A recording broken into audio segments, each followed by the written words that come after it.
এবার আমরা জানবো সরলরেখা সম্বন্ধে। দেখো আমি একটি সরলরেখার ছবি অঙ্কন করলাম। তোমরা একটা স্কেল দিয়ে যদি দাগ টেনে দাও সেটি হয়ে যাবে সরলরেখা এবং দুপাশে দুটো অ্যারো চিহ্ন দিয়ে দেবে, তার মানে বোঝাই সরলরেখা উভয় দিকে অসীম পর্যন্ত বিস্তৃত। তাহলে সংজ্ঞা কি হবে? না, সংজ্ঞা হবে সরলরেখা হলো একটি এমন রেখা যার কোনো বক্রতা নেই এবং এটি দুই দিকে অসীম পর্যন্ত বিস্তৃত থাকে। অর্থাৎ a line that has no curvature and extended infinitely in both direction is called a straight line. দেখো আমরা যদি স্ট্রেট লাইনের আরেকটি ছবি আঁকি, তুমি যদি স্কেল দিয়ে লাইনটি কন্টিনিউ টানতেই থাকো উভয় দিকে, তাহলে দেখো লাইনটি এরকম কন্টিনিউ হতেই থাকবে।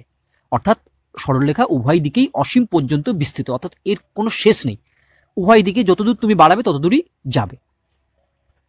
এরপর আমরা জানবো সরলরেখার বৈশিষ্ট্য বা প্রপার্টিজ।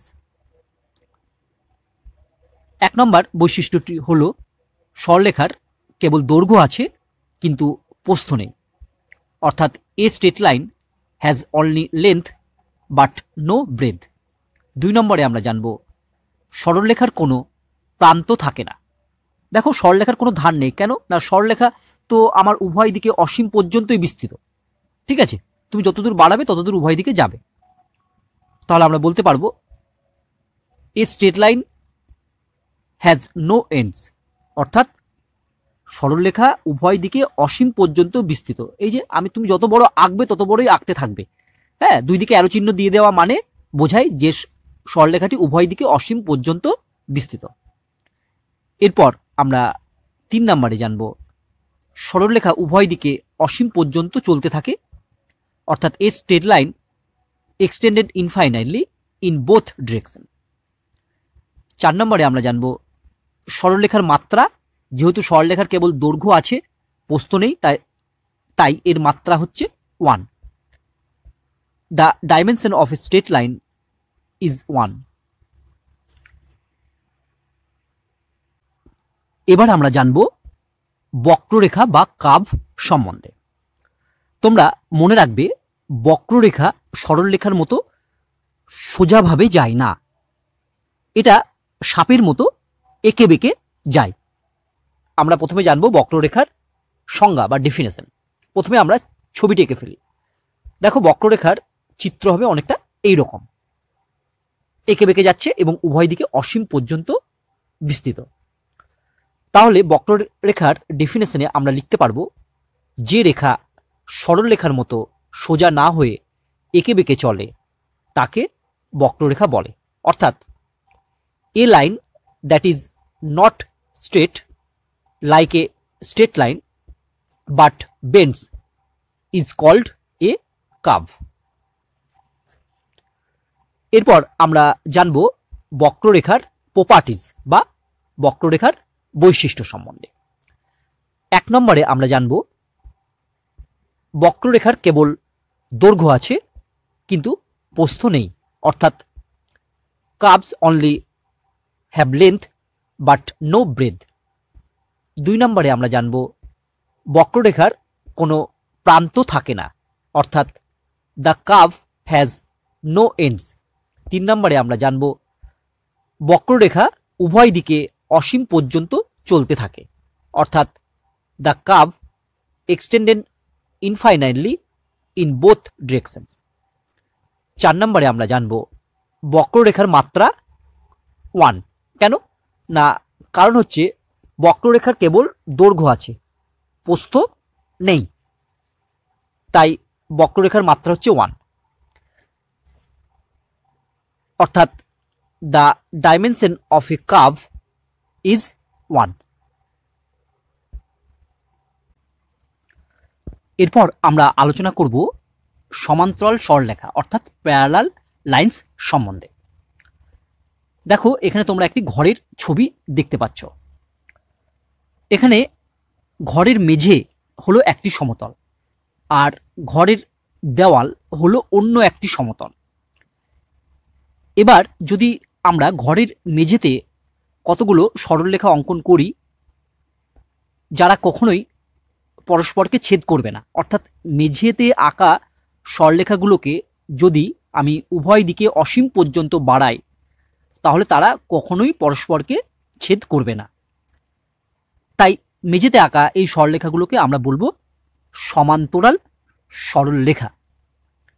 আবার দেওয়ালে যদি আমি দুটো সরলরেখা অঙ্কন করি যারা কখনোই পরস্পরকে ছেদ করবে না, অর্থাৎ দেওয়ালে আঁকা সরলরেখা দুটোকে উভয় দিকে অসীম পর্যন্ত বাড়ালে তারা কখনোই পরস্পরকে ছেদ করবে না, তাহলে দেওয়ালে আঁকা সরলরেখা দুটোকে আমরা বলবো পরস্পর সমান্তরাল সরলরেখা বা প্যারালাল লাইন্স।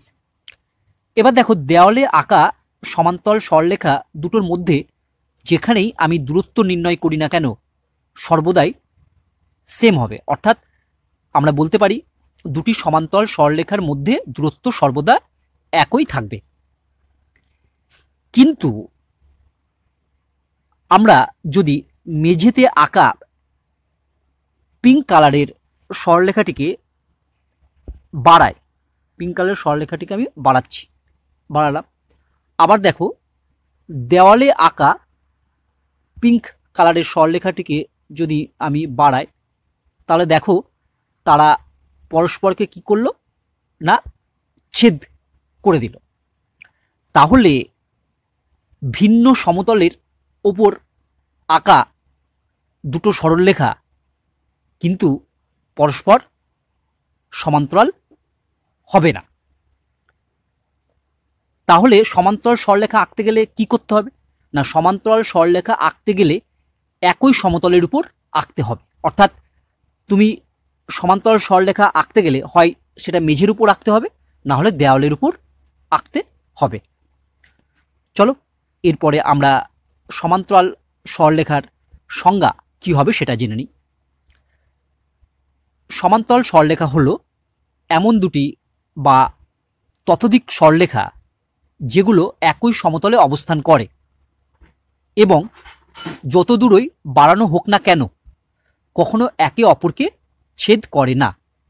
অর্থাৎ parallel lines are two or more lines that lie in the same plane and never intersect each other no matter how far they are extended. তাহলে আমরা সমান্তরাল সরলরেখা কাকে বলে সেটা জেনে ফেললাম।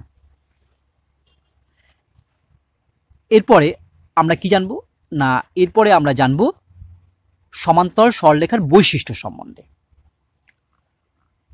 1 নম্বর, সমান্তরাল রেখার মধ্যে দূরত্ব সব জায়গায় সমান থাকে, অর্থাৎ the distance between parallel lines is the same everywhere.